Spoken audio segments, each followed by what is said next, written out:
The power of assumptions, the power of negative assumptions, and how that can impact your life. What I'm going to be doing today is using an example with Carrie Bradshaw and Mr. Big from Sex and the City to show you what having negative assumptions can actually lead to in your life. Now, before I do that, please don't forget to hit the subscribe button and the bell icon of where I'll be notifying you when I'm posting, which is every Sunday, Wednesday, and Friday. Okay. So for those of you that don't know the Sex and the City story, basically it's all about some girls that live in New York who wear beautiful clothes, and basically it's all about relationships, loving relationships. And in particular, one with Carrie Bradshaw and Mr. Big. Mr. Big is called Mr. Big because he is a high-flying bachelor and basically drives like a Batmobile and has a chauffeur and everything, and he's very suave and sophisticated. So the story with Carrie and Mr. Big, what I'm going to do is just go through some incidences, and then I'm going to show you what the positive assumptions could actually have brought if Carrie had chosen to think differently. So Carrie keeps bumping into Mr. Big and all over the place, and they have this like flirtatious connection. And one day he asks her out. He says, you know, we keep bumping into each other, so let's go out. So they arrange to go out, and she gets to the restaurant and he's there with a friend. Basically he says to her, look, I'm really sorry, you know, he's going through a divorce, I couldn't leave him on his own. And he was happy to have a restaurant, so to have a meal with her and his friend. She then chooses to give them some space, give them some time together, and to leave the restaurant. And she really leaves a bit peed off, to be honest, because she wanted it to be one-on-one. So that's the first incident. She leaves, and where there was an option to stay. So then she bumps into him. He's sat outside again with some different friends of a coffee shop in New York, and she bumps into him and he's like, oh, hey, how are you? Come and join us. And she ignores that, does something with a crossword, and then just leaves. He then comes after and says, look, you know, I'm really sorry about the other day and my friend, look, let's have a real proper first date. So they then arrange a first date and they meet up, and the first date is a little bit erotic, shall we say. And after that bit, they then go for a meal. She suggests a particular place where she likes this Thai food. I think it's Thai food. So they go there and they have this lovely meal, and that's basically that. And then she doesn't hear from him for a few days. So then she's on the phone to her friends going, oh my God, it's because I, you know, did that on the first date. I'm not going to hear from him again. And the friends encourage that story. So they encourage that negative story. Now, bearing in mind, if you're watching this from the UK, in America, people will freely date other people until they basically decide they want to be exclusive. So it's slightly different to mostly what we do in this country. So she doesn't hear from him. Her friends are backing up the story. You know, you shouldn't have done this. You shouldn't have done this. You shouldn't have slept with him on the first date, you know, blah, blah, blah, blah, blah. So she's now getting really in her head. And we all know what that feels like. The anxiety is building and the self-esteem's going through the floor.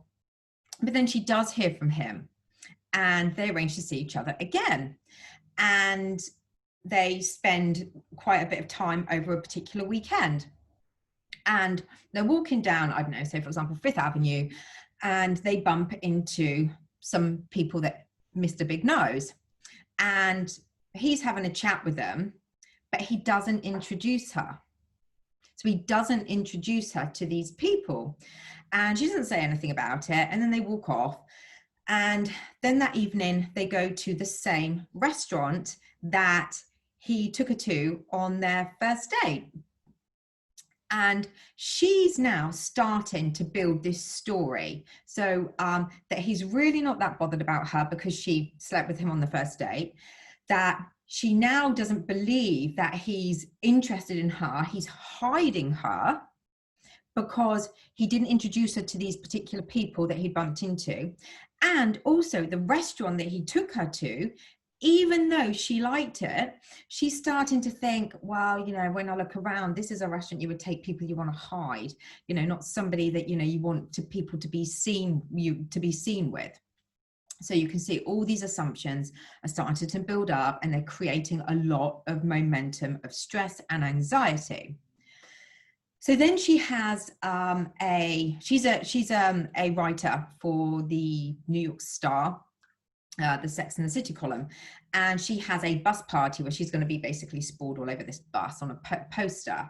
And she says, you know, would you like to come along? And he was like, oh, actually I can't make it, but I'm free that evening.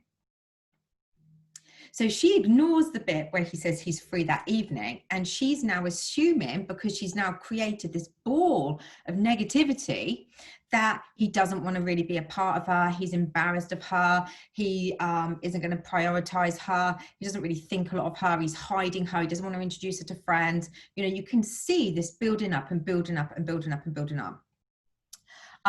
Late that night, after a lot of cocktails, she knocks on his door, and she's like, you know, what the hell's going on? You know, you don't introduce me to a friend. You're taken to these restaurants where I'm being hidden.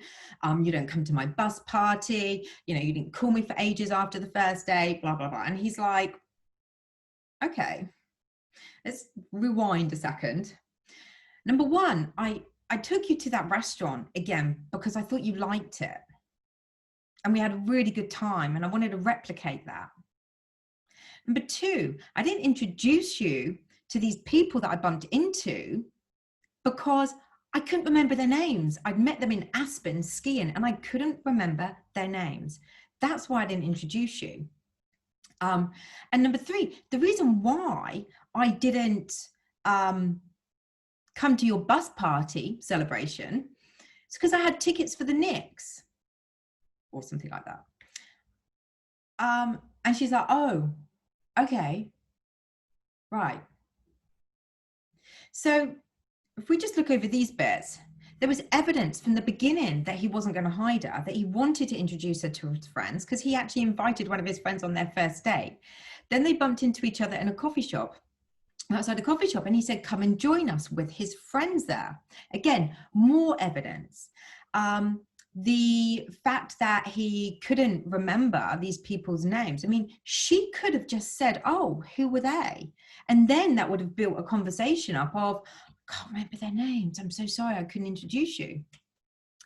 You know, but instead what she did was she started to build up these negative assumptions. And again, and an assumption is something that accepted to be true without proof, without any proof. She had no proof at all, just the fact that she was going with the negativity.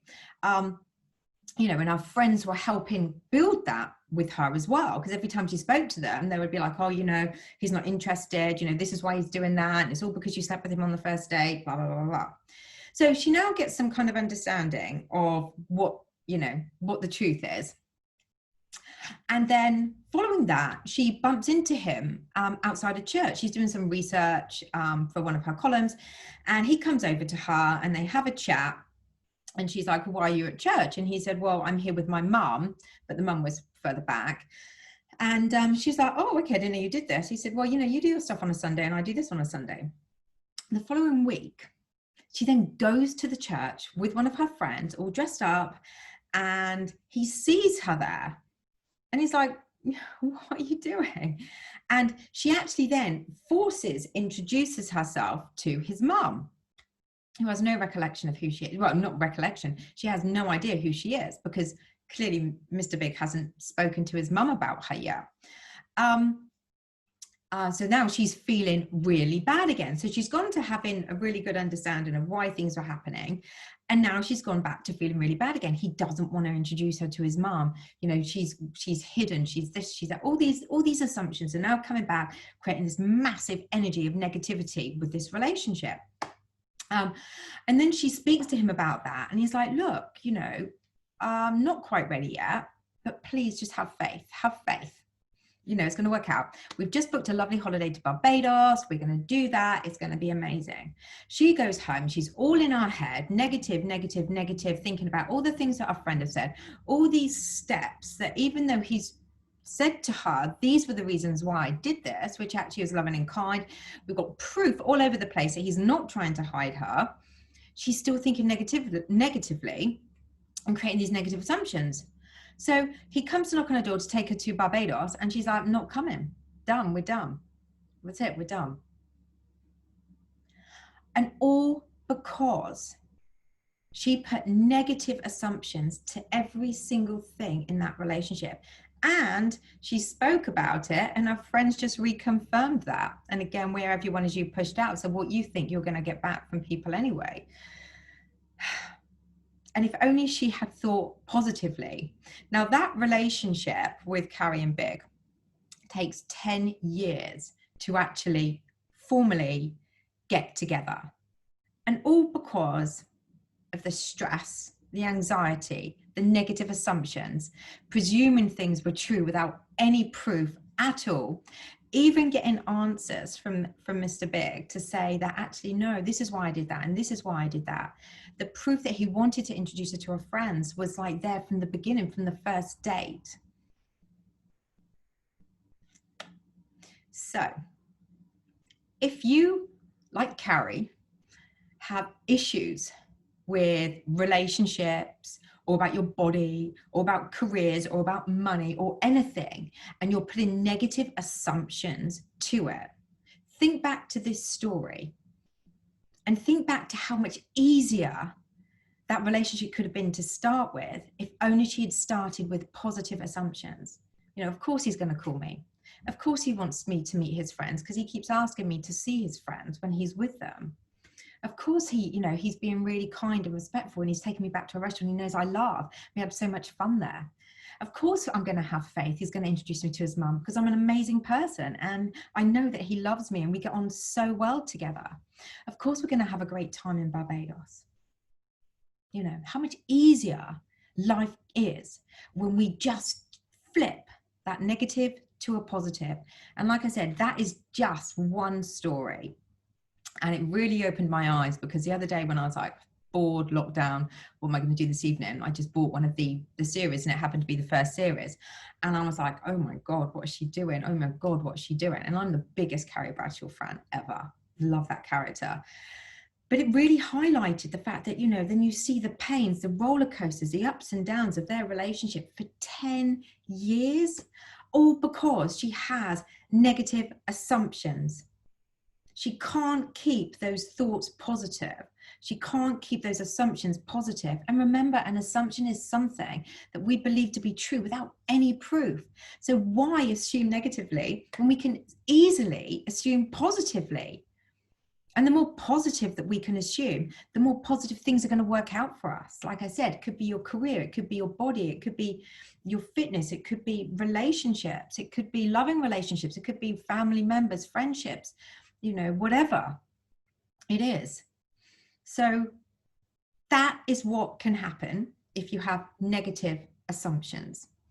And you now know what can happen if you have positive assumptions. So when you feel like you want to be negative, when you feel like you want to put a negative assumption to something, see if there's any evidence at all for that to be true. And if you can't find any evidence for that negative assumption to be true, then why not just put a positive assumption to it? Oh, well, he hasn't called me because he's busy, but I know he'll call me because I'm an amazing person. Oh, he wants to take me to that restaurant because he knows I absolutely love it and I love their fish that they cook there or something.